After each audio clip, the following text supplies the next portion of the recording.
কোটা সংস্কার আন্দোলনের সময় শিক্ষার্থী সহ সাধারণ মানুষের উপর হামলা ও নিহতের ঘটনায় বিচার চান বিশ্ববিদ্যালয়ের শিক্ষকেরা।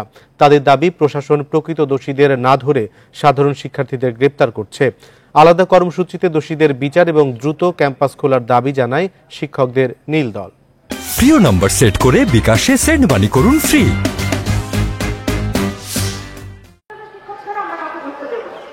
কোটা সংস্কার আন্দোলন ঘিরে শিক্ষার্থী সহ প্রায় 200 মানুষের মৃত্যুর ঘটনায় নিপীড়ন বিরোধী শিক্ষকদের ব্যানারে ঢাকা বিশ্ববিদ্যালয়ের অপরাজেয় বাংলার পাদদেশে সমাবেশ করেন শিক্ষকরা। অন্য সরকারি বেসরকারি বিশ্ববিদ্যালয়ের শিক্ষকরাও এতে যোগ দেন। সংহতি জানায় শিক্ষার্থীরাও। যে কাউকে যে কোনো সময় সন্ত্রাসী আখ্যা দিয়ে সন্ত্রাস এই চিহ্নটা মেখে দিয়ে আমাদেরকে অনেক কিছু করতে পারে। বাচ্চাদের রক্তে নিজেকে রঞ্জিত করতে পারে, সে কোন সময় প্রকৃত সুখ যাপন করতে পারে না। আমাদের শিক্ষকদের গায়ে আর একটা আঁচড় পড়লে এর জবাব আমরা ছাত্র সমাজে দেব। বক্তারা বলেন, যেসব ঘটনায় মানুষ মারা গেছে সেগুলোর পরিষ্কার ভিডিও ফুটেজ থাকলেও দায়ীদের গ্রেপ্তার না করে নিরপরাধ মানুষকে হয়রানি করা হচ্ছে। তাই এর আন্তর্জাতিক তদন্তের দাবি তাদের।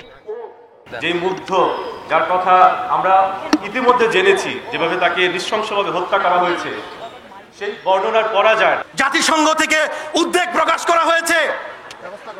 ব্যবস্থা এই স্বচ্ছ প্রতিটি হত্যাকাণ্ডের পর্যালোচনা করে তার বিচার নিশ্চিত করতে হবে। আমরা চোখের সামনে দেখলাম পুলিশের ইউনিফর্ম পরে গুলি করা হচ্ছে, চোখের সামনে দেখলাম বিভিন্ন বাহিনীর হাতে গুলি, যুবলীগ ছাত্রলীগের হাতে পিস্তল, আগ্নেয়াস্ত্র, একজন আন্দোলনকারীর হাতেও আমরা অস্ত্র বা পিস্তল কিছু দেখি নাই।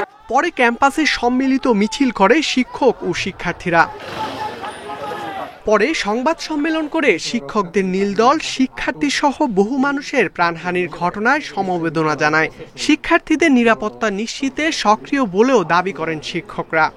শিক্ষার্থীরা যেখানে যে ধরনের পরিস্থিতির শিকার হচ্ছে, আমাদের নজরে যদি আনা হয়, আমাদের প্রশাসনের নজরে যদি আনা হয়, আমরা কিন্তু তড়িৎ গতিতে ব্যবস্থা নিচ্ছি। এই আন্দোলনকে কেন্দ্র করে ঘটে যাওয়া প্রাণহানির সাথে জড়িত ব্যক্তিদের শাস্তির আওতায় আনতে হবে। ঢাকা বিশ্ববিদ্যালয় শিক্ষার্থীদের ওপর হামলার ঘটনায় তদন্তে 5 সদস্যের তদন্ত কমিটির কথাও জানান শিক্ষকরা। সবার অধিকার আছে। ইকরামুল কবির, ইন্ডিপেন্ডেন্ট নিউজ, ঢাকা।